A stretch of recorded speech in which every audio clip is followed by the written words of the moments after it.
ಮೋದಿ ಮಾತಿಗೆ ಕಣ್ಣೀರಾದ ಬಿಹಾರ. ತಾಯಿ ಕುರಿತಾದ ವಿಪಕ್ಷದ ಟೀಕೆಗೆ ಭಾವುಕರಾದ ಪ್ರಧಾನಿ ಮೋದಿ.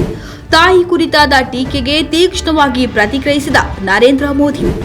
ಬಿಹಾರದಲ್ಲಿ ಕಾಂಗ್ರೆಸ್ ಆರ್ಜೆಡಿ ಮೈತ್ರಿಕೂಟ ನಡೆಸಿದ ಮತಚೋರಿ ಯಾತ್ರೆಯ ವೇಳೆ ಪ್ರಧಾನಿ ನರೇಂದ್ರ ಮೋದಿಯ ದಿವಂಗತ ತಾಯಿಯ ಕುರಿತಾಗಿ ಅವಹೇಳನಕಾರಿ ಮಾತುಗಳು ಕೇಳಿಬಂದಿದ್ದವು.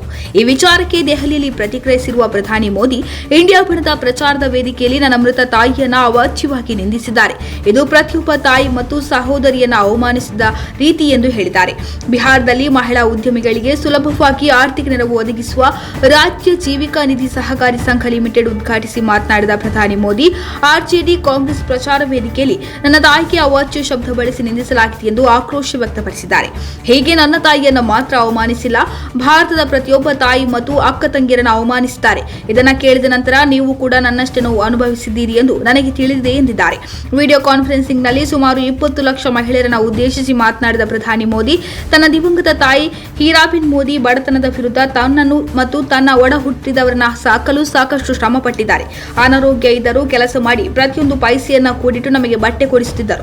ನಮ್ಮ ದೇಶದಲ್ಲಿ ಅಂತಹ ಕೋಟಿ ಕೋಟಿ ತಾಯಂದಿರಿದ್ದಾರೆ. ದೇವರು ಮತ್ತು ದೇವತೆಗಳಿಗಿಂತ ತಾಯಿಯ ಸ್ಥಾನವು ಉನ್ನತವಾಗಿದೆ ಎಂದು ಹೇಳಿ ತಾಯಿಯನ್ನು ನೆನೆದು ಭಾವುಕರಾಗಿದ್ದಾರೆ. ರಾಯಲ್ ಕುಟುಂಬದಲ್ಲಿ ಹುಟ್ಟಿದ ರಾಜರಿಗೆ ದುರ್ಬಲ ತಾಯಿಯ ನೋವು ಮತ್ತು ಆಕೆಯ ಮಕ್ಕಳ ಸಂಕಷ್ಟ ಅರ್ಥವಾಗುತ್ತಿಲ್ಲ. ಅವರೆಲ್ಲ ಚಿನ್ನ ಬೆಳ್ಳಿ ಚಮಚವನ್ನ ಬಾಯಿಯಲ್ಲಿಟ್ಟು ಹುಟ್ಟಿದ್ದಾರೆ. ಬಿಹಾರದಲ್ಲಿ ತಮ್ಮ ಕುಟುಂಬವೇ ಅಧಿಕಾರದಲ್ಲಿ ಇರಬೇಕು ಅಂದುಕೊಂಡಿದ್ದಾರೆ. ಆದರೆ ದುರ್ಬಲ ಮಹಿಳೆಯೊಬ್ಬರ ಮಗನನ್ನ ಪ್ರಧಾನಿಯನ್ನಾಗಿ ಮಾಡಿದ್ದೀರಿ. ಇದನ್ನ ನಮ್ದಾರಿಗಳು ಅರಗಿಸಿಕೊಳ್ಳಲು ಆಗುತ್ತಿಲ್ಲ ಎಂದು ಹೇಳುವ ಮೂಲಕ ತೀವ್ರ ಟೀಕಾ ಪ್ರಹಾರ ನಡೆಸಿದ್ದಾರೆ.